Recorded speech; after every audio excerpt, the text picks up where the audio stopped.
कभी भी किसी भी प्रॉब्लम को बहुत ज़्यादा हमें बढ़ने नहीं देना चाहिए। जब वो कोई भी प्रॉब्लम सीवियर हो जाती है और तब हम उसका ट्रीटमेंट स्टार्ट करते हैं, तो उस टाइम पे हमें बहुत पेशेंस चाहिए होता है। इसी तरह रिलेशंस में होती है।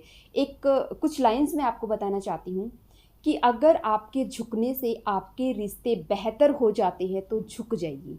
अगर आपके झुकने से रिश्ते बेहतर होते हैं तो झुक जाना बेहतर है, तो आप झुक जाइए। अगर बार बार आपको ही झुकना पड़े तो रुक जाइए। ठीक है। तो यही चीज़ हमारे साथ होती है, चाहे वो लाइफ हो चाहे रिलेशंस हो। तो जहाँ पे हमें बार बार जो चीज़ करनी पड़ रही है, कोई नहीं समझ पा रहा है, तो वहाँ पे हमें एक स्टॉप लगाना ज़रूरी होता है, ताकि सामने वाले को अपने आप समझ आ जाए चीज़ें। ठीक है। सेम इसी तरह से हम अपनी स्किन का, हेयर का, इन सब चीज़ों का ख्याल रखते हैं। अगर आप पहली बार चैनल को देख रहे हैं तो प्लीज़ सब्सक्राइब जरूर कर लेना, क्योंकि हम 100% नेचुरल तरीके से अपनी स्किन को, अपनी हेयर को, अपनी ओवरऑल हेल्थ को ट्रीट करते हैं। ठीक है।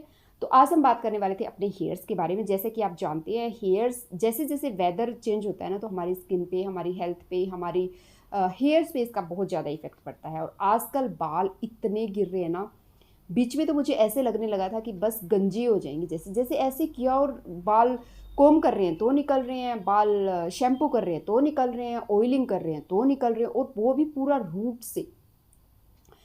तो अगर आपके साथ भी ऐसा हो रहा है तो पीछे मैंने जो वीडियो शेयर किया था आपके पास, आप उस वीडियो को ज़रूर देखना। वही मैं अभी तक कर रही हूँ, पिछले 15 डेज से आई थिंक मैं वो चीज़ें कर रही हूँ। और मेरा हेयर फॉल जो है ना, वो 60 to 70% स्टॉप हो गया है। Seriously with in 10 to 15 days में ही इतना कम हुआ है। इतने से बाल गिरते, कोम होती है, और कुछ बाल गिरते हैं जब हम शैम्पू करते हैं, जो कि नेचुरल है। देखिए, हेयर फॉल नेचुरल है, लेकिन बहुत ज़्यादा एक्सेस कोई चीज़ होती है ना, वो वहाँ पे हमें देखने की ज़रूरत है, वो हमारे लिए प्रॉब्लम कर सकती है। तो वो चीज़ मैं यूज़ कर रही हूँ। मेथी हमारे हेयर्स के लिए, हमारे स्किन के लिए, हमारे खाने के लिए हर तरह से बहुत इफ़ेक्टिव है। इसको जैसे मर्जी आप चाहे यूज़ कर सकते हैं, लेकिन इसको अपनी डाइट का, अपना जो भी रूटीन है उसका एक पार्ट बनाना होगा। उसके लिए आपको करना क्या होगा, मेथी का टोनर आप बना सकते हैं, जो मैंने लास्ट वीडियो में शेयर किया था। लास्ट वीडियो में मैंने मास्क भी शेयर किया था, वो आप यूज़ करें। ये दोनों ही चीज़ें मैं बालों के लिए, देखिए इवन स्किन के लिए भी बहुत ज़्यादा तामझाम नहीं करती हूँ, बहुत बेसिक चीज़ों को रखती हूँ, क्योंकि ये हमें करनी पड़ती है। वीक में 3 बार हेड वॉश होता है या फिर 2 बार होता है, तो ये चीज़ें ना रूटीन में करना, अगर कुछ सिंपल सी चीज़ है तो वो कर सकते हैं। लेकिन बहुत ज़्यादा तामझाम की ऑयलिंग करो, देन उसको स्टीम दो, देन मास्क लगाओ, देन फिर और भी 4 चीज़ें करो, वो सब नहीं होता है। मेरा एक रूटीन है, वीक में 1 बार मास्क लगाती हूँ, सिर्फ 1 बार ही। ठीक है। और वो भी मैं जब मेहंदी करनी होती है ना, जैसे मुझे मेहंदी लगानी है, उससे पहले 1 बार मैं अपने हेयर्स में मास्क लगाती हूँ। वो मास्क कंपलसरी होता है मेथी का, और उसमें दही, ऑयल, ये सारी चीज़ें ऐड करके लगाती हूँ। ठीक है। उसके बाद जो टोनर मैंने बनाया है ना, सच में वो टोनर इतना इफेक्टिव है। आप एक बार मेरे कहने से, अगर आप इन चीज़ों को यूज़ नहीं करते हैं और आपका हेयर फॉल बहुत ज़्यादा हो रहा है, देखिए जहाँ पे प्रॉब्लम होती है ना, वहाँ पे रिजल्ट्स का ज़्यादा पता लगता है। और अगर आपका अभी हेयर फॉल हो रहा है या आपकी फैमिली में किसी का हो रहा है ना, एक बार ये टोनर उसके ऊपर ट्राई करो, ये मास्क ट्राई करो, 10 to 15 डेज करके देखिए, और रिजल्ट सच में बताना कैसे लगे। इवन आपके बालों का जो टेक्सचर है वो इतना अच्छा हो गया है मेरे, सच में हेयर स्टॉप हुए हैं, मैं उस चीज़ से ज़्यादा खुश हूँ। स्ट्रक्चर, क्वालिटी जो है ना हेयर्स की, वो कभी बांध के रखते हैं, कभी बारिश में भीग जाते हैं, तो इस वजह से होती रहती है प्रॉब्लम, है ना। वो ठीक भी हो जाती है, बट हेयर फॉल जब होता है ना, तब हमें सोचना पड़ता है कि क्यों हो रहा है। तो ये वाली प्रोसेस आप जरूर करके देखना, आप देखोगे आपका हेयर फॉल टोटली स्टॉप हो गया है। जो मैंने ऑयल आपके साथ यूज़ किया था, अब कुछ चीज़ों का ध्यान रखना है। कोम करने से भी डर लग रहा था, ऐसा हो गया था। तो अभी सिचुएशन बहुत कंट्रोल में हो चुकी है, इसलिए आप लोगों को बोल रही हूँ कि सबसे पहले तो ऑयलिंग बहुत इंपॉर्टेंट है। बहुत से लोग तो ऐसे हैं कि ये मौसम ऐसा है, क्या ऑयलिंग करनी, ऐसे ही शैम्पू कर लेते हैं। वो आपके हेयर को बहुत ज़्यादा डैमेज कर देता है, इसलिए आपको ऑयलिंग करनी बहुत ज़रूरी है। ऑयलिंग, अगर बहुत ज़्यादा हेयर फॉल हो रहा है तो आप ओवरनाइट ऑयलिंग ऑयलिंग मत कीजिए।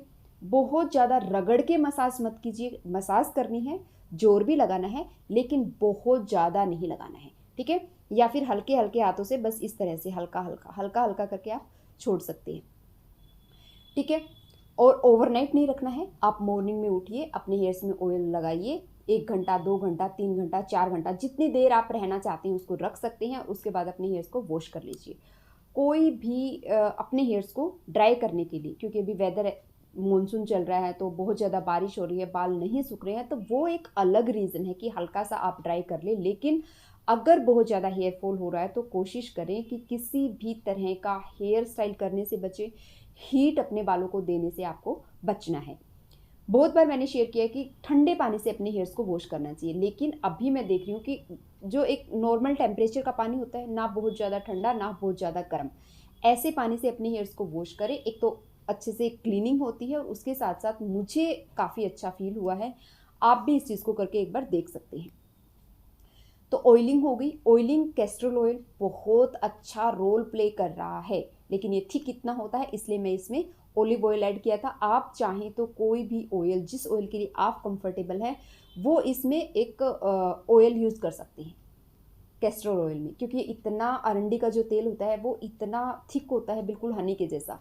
इसको गर्म करके और फिर आप इसको हल्का गुनगुना वो स्कैल्प पे आपने वो टोनर लगाना है। उसके बाद आपने 10 to 15 मिनट छोड़ना है, लेकिन कोम करनी है अच्छे से, ठीक है। आपकी हेयर्स की ग्रोथ अगर यहाँ कम है, यहाँ कम है, जहाँ पे भी आपको लगता है कम है, तो वहाँ पे अच्छे से आपको कोम करनी है। पहले टोनर लगा के, और टोनर लगा के 10 to 15 मिनट छोड़ दीजिए। फिर आप अच्छे से ऑयलिंग कीजिए, ऑयलिंग लगा के फिर छोड़ दीजिए जितनी देर आप छोड़ना चाहते हैं। एटलीस्ट 2 घंटा तो मैं कहूँगी उस ऑयल को रहने दो, ताकि वो अपना काम कर पाए, और फिर अपने हेयर्स को वॉश करके देखिए। और यही रूटीन अगर आप 15 डेज़ यानी कि 2 वीक आप कर लेते हैं, 2 वीक में यानी कि किसी का 6 बार भी हो सकता है, किसी का 4 बार, किसी का 5 बार, डिपेंड कि आपके बाल कितने गंदे हैं, किस तरह से हैं।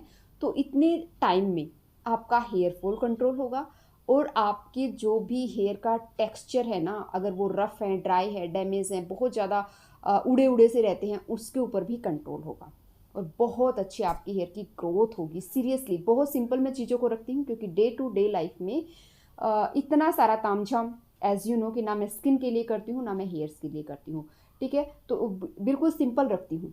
वीक में एक बार हेयर मास्क जो कि मेथी है, मेथी अगेन से हमारे हेयर्स के लिए बहुत अच्छी होती है। जिस तरह से स्किन के लिए वो पोर्स को टाइट करती है ना, टोनर यूज़ कर सकते हैं अपनी स्किन के लिए, उसी तरह से हमारे स्कैल्प पे जब ऑयल बाल जो है वो बहुत ज़्यादा झड़ रहे हैं, तो मेथी का जो टोनर है वो क्या करता है, हमारे उन रूट्स को एक टाइट कर देता है, और रूट्स को गिरने से यानी कि हेयर फॉल होने से बचाता है।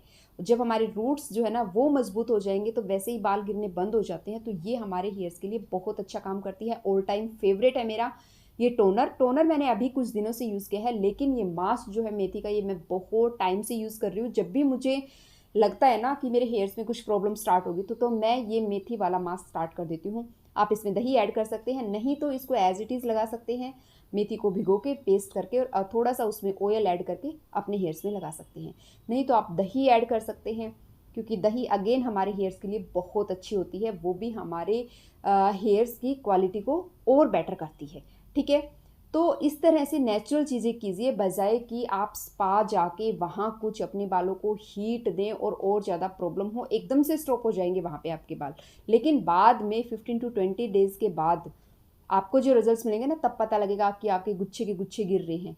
वहीं ये रेमेडीज़ 15 to 20 डेज़ के बाद आपको रिजल्ट्स देती हैं, और वो स्पा आपको इमीडिएट रिजल्ट देता है, और 15 to 20 डेज़ के बाद आपको उसके नेगेटिव रिजल्ट्स मिलते हैं, ठीक है। तो यही डिफरेंस होता है, इसलिए बोलती हूँ होम रेमेडीज़ या जो भी नेचुरल चीज़ें हैं ना वो थोड़ा सा पेशेंस मांगती हैं, उसके साथ साथ थोड़ा सा ट्रस्ट होना भी बहुत ज़रूरी है। क्योंकि हम ऐसे सोचे कि ये चीज़ क्या काम करेंगी, ये चीज़ काम नहीं करती, लेकिन सच में मेथी जो है हमारे हेयर्स के लिए बहुत इफ़ेक्टिव है।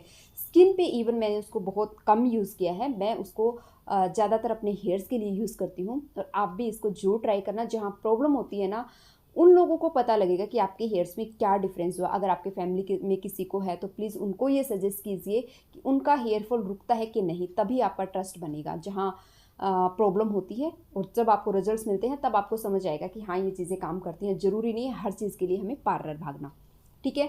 तो ये एक छोटी सी वीडियो थी आपके हेयर्स के लिए। और अपने हेयर्स को क्लीन रखें, 3 बार धोना पड़े तो 3 बार धोइए, लेकिन अपने हेयर्स को क्लीन रखिए। अगर वीडियो अच्छी लगी है तो लाइक करना, चैनल पे नए हैं तो सब्सक्राइब करना। Thank you for watching.